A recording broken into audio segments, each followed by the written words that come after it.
Hi, Simi here, branding expert with Prospology. I'm here to show you a rewrite. This is a before and after bio.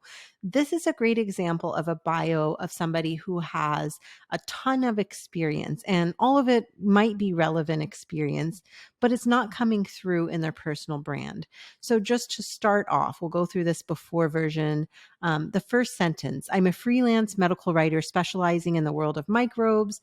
And then my journey began with a PhD in microbiology and then going on to some other experience. So it's not really flowing well, and you're jumping around from different experiences. She says, in my biotech company, I co edited the department newsletter for the company.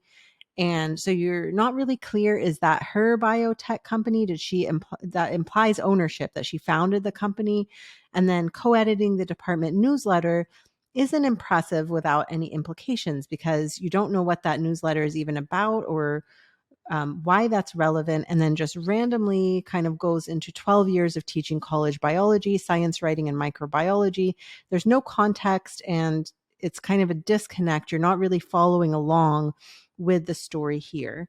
Then she describes, I explain complex biological processes while having fun, describing her teaching experience using toys as props with students and play and learning. So you don't really have any evidence or facts to support that. You're just, as a reader, expected to kind of accept those statements as true, that she's skilled in creating analogies, and that, it's not really showing the it's kind of telling rather than showing. So there's a missed opportunity to use storytelling here, rather than saying, I did this, I have the skill, I'm good at this, without any real substance to back those claims up. I'm going to move myself up here to be out of the way. So she describes training staff to be editors and teachers.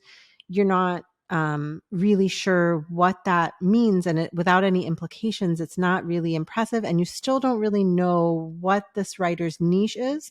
You saw she mentioned microbes in the beginning, but currently they're talking about their job and not their business. So it's not really current information. And that's a big challenge for people when they're starting off in freelance medical writing, is to talk about it in the future as, I want to become that, or, kind of an aspirational tone, rather than talking about it from the present, because that's what you're doing now. So whether educating patients, training writers, or informing sales teams, we're still not really sure. It's disjointed, and they're completely different service offerings. Not sure what this person's specialization is. And then the call to action of reaching out by email or LinkedIn messages, it kind of creates a barrier to entry, because then now a reader would have to go look that up or find that information to contact this writer. So now we will transition to the after version. So this is actually on the 10th round of revision. I believe the first version was actually somewhere in the middle, but this took a lot of effort on the part of the student, and also multiple experts there to support this writer through every revision, to make sure that all of this experience that is captured in this bio is really driven toward showcasing the unique expertise they have and their personal niche and brand. So from the first sentence, we learn that after earning my PhD in microbiology, I knew I wanted to work for a people-driven company. And then she describes her first industry role as it relates to that value of a people-driven company. So straight away, one of their core values. She didn't just get, tripped up and saying, I got a PhD in microbiology. It's really only to get to their real point, which is the people-driven company. And then the start of the second sentence closes the loop, so the story isn't disrupted all the way through. Then in blue, where she's talking about co-editing the departmental newsletter for a life science research company, it's not just saying that I did this, but it's actually showing the reader details of a story of a particular problem that she solved in that role, to help the reader visualize what has happened and learn how competent that this writer is without her having to say it. and explaining why that's the case.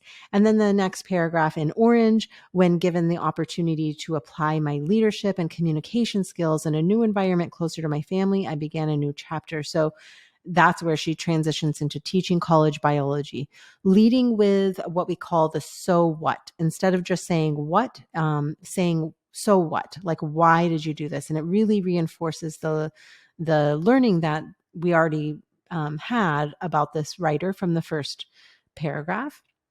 And then again, she describes teaching and gives a very visual story about giving students beach balls, 300 students beach balls, to show how hormones work in the body. So it's a tangible example instead of just saying, I like to use analogies and I'm really good at infusing play into learning. We have a tangible example. This is a person who will bring beach balls to an auditorium of college students to teach them. And that's what she's passionate about. And so you have evidence of that and really solidify through that tangible visual image in a much more impactful way. Then we go, my ability to communicate effectively through analogies without losing accuracy of the science is a through line of my career. So then this final paragraph is talking about her niche. Let me move this up here. So it's still succinct, but it makes total sense given what we have learned already through this person's bio, and leads perfectly to that call to action statement where her email is clearly visible. You don't have to hunt for it anywhere. And then following up with a quote ties in all of the sentiments already communicated, and really is a nice way to end it, and is very niche specific to her niche of communicating complex information to make it accessible and relatable. So really great result that takes her bio from kind of a complicated, convoluted set of details that, while they may be accurate, aren't really portraying what we need to know, the select facts and why that's important to have an understanding of this medical writer's personal brand.